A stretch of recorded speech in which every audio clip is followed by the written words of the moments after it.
Imagine standing outside 3,000 years ago. It's the middle of the day. The sun is shining. Birds are making noise. Somebody nearby is probably arguing over a goat. Then something takes a bite out of the sun. A few minutes later, daylight starts disappearing. The temperature drops. Animals get confused. The sky turns dark enough for stars to appear. And remember, you do not have NASA. You do not have Google. You do not have a weather app. You don't even have a guy on Facebook confidently explaining it wrong.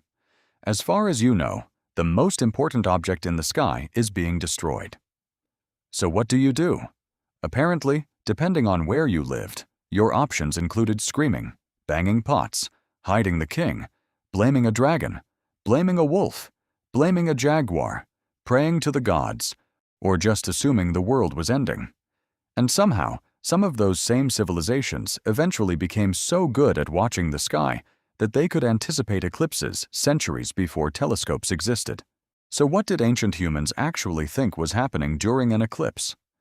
First, we should appreciate just how terrifying a total solar eclipse can look when you don't know it's coming. A solar eclipse happens when the moon moves between Earth and the sun. During totality, the moon can cover the bright face of the sun almost perfectly. We know that now. To an ancient farmer, it looked more like somebody had switched off daytime. Birds may begin settling down. The air cools. Shadows change. And around the black disk in the sky appears the sun's glowing corona. Today, people travel hundreds of miles to see this. 3,000 years ago, it was less bucket list vacation and more. Well, this seems bad. Ancient China had one of the most famous explanations. Something was eating the sun. Specifically, a celestial dragon. Ancient Chinese eclipse records even used language describing the sun as being eaten. And if a dragon is currently eating the sun, obviously you need a plan. Their plan? Make as much noise as humanly possible. People beat drums, banged pots, and created a huge racket to frighten the creature away. Which sounds ridiculous, until you notice something important. It worked. Every single time. The people made noise, and the sun eventually came back. From their point of view, that is a 100% success rate. Imagine being the one guy in the village saying, "I don't think the pots are doing anything." Then the sun returns. Congratulations. You are now the village idiot. Chinese rulers also took eclipses extremely seriously, because unusual events in the sky could be interpreted as signs about the emperor and his rule. That meant court astronomers had a very important job: watch the sky and keep the boss informed. There is a famous old story about two court astronomers who supposedly failed to predict an eclipse and were executed for it. Historians debate how literal that story is, but the message is clear. Missing an eclipse at work was apparently a slightly bigger problem than forgetting to attach the file to an email. And China was not alone. In ancient Mesopotamia, eclipses could become a political emergency. Babylonian and Assyrian scholars carefully studied celestial events because they believed the heavens contained messages about events on Earth. A lunar eclipse could be interpreted as a threat to the king. And when your entire political system revolves around one king, the universe may be trying to kill him, is the kind of memo people actually read. So they came up with one of history's strangest insurance policies: the substitute king. If an eclipse or another omen appeared dangerous enough, the real king could temporarily step away from his royal role while another person was placed in his position. The idea was that the bad omen would fall on the substitute instead. Think of it as ancient identity theft. Except the person stealing your identity gets the curse. The actual king could keep a low profile until the danger passed. But Mesopotamian astronomers also became extraordinarily careful observers of the sky.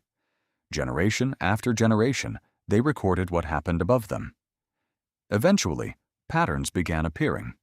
And that is one of the amazing things about eclipse history. Fear produced observation. Observation produced records. Records produced patterns, and patterns slowly turned monsters into mathematics. The ancient Greeks wrestled with eclipses too.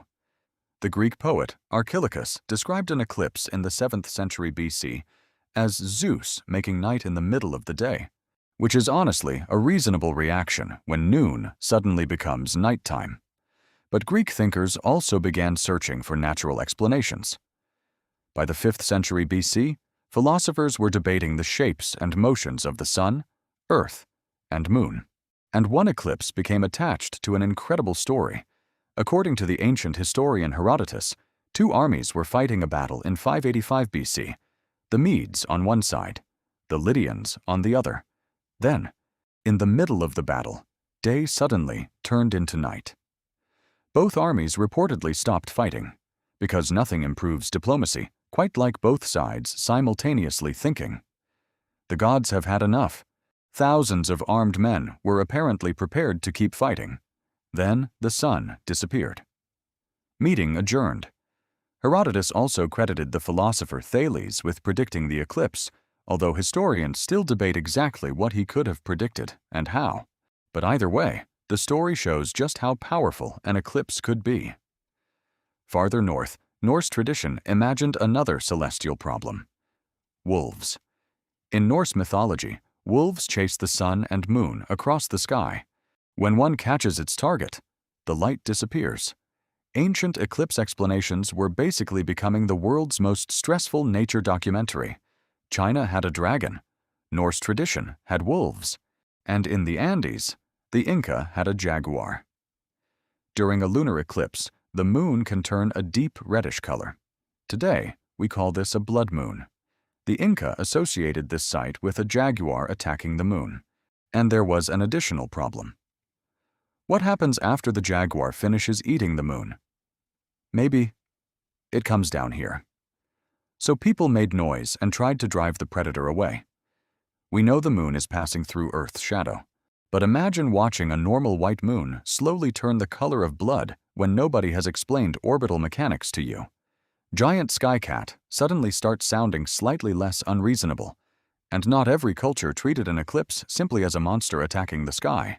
Some traditions saw eclipses as moments of imbalance, transformation, conflict, or renewal. For the Batamaliba people of Togo and Benin, one tradition describes the sun and moon as fighting during an eclipse, and humans were supposed to learn from them. The eclipse became a time for people to resolve their own conflicts and encourage peace. That might be the healthiest eclipse response in history. Sun and moon are fighting? Fine. Call your brother. Apologize. Return the lawnmower. Cosmic crisis solved. But ancient people were not just staring upward and making up stories. They were collecting data. Chinese astronomers recorded eclipses for centuries. Babylonian scholars tracked repeating celestial cycles, and those records became surprisingly valuable. In fact, modern scientists have used ancient Chinese eclipse observations to study changes in Earth's rotation. Think about that. Someone more than 3,000 years ago looked into the sky, saw the sun disappearing, wrote down what happened. And thousands of years later, scientists used that information to learn something about the rotation of our planet. That ancient observer had no telescope, no camera, no computer, probably no comfortable chair, but the observation survived. And eventually, humanity figured out what was really happening. The sun was not being eaten. The moon was not bleeding. A wolf had not caught it. A jaguar was not coming to Earth. And the gods were not necessarily angry with the king. The Earth, moon, and sun were simply moving through predictable positions. Once people understood those patterns, one of the most terrifying events in the ancient world became something we now schedule vacations around. And that may be the most interesting part of the entire story. The sky did not change. We did. The same black sun that once made people bang pots, hide rulers, stop battles, and fear enormous celestial animals, now makes us pull out lawn chairs, cameras, and little cardboard glasses. Although, to be fair, we still gather in huge crowds, stare at the sky, point upward, and start yelling. So maybe we haven't changed that much. The next time you see an eclipse, imagine seeing it without knowing what it is. No countdown, no explanation, no prediction, no guarantee the sun is coming back. For a few minutes, the rules of the world appear to stop working, and the only thing standing between humanity and eternal darkness might be Steve from the next hut absolutely destroying a cooking pot with a stick. Fortunately for Steve, the sun returns. Once again, humanity is saved. You're welcome.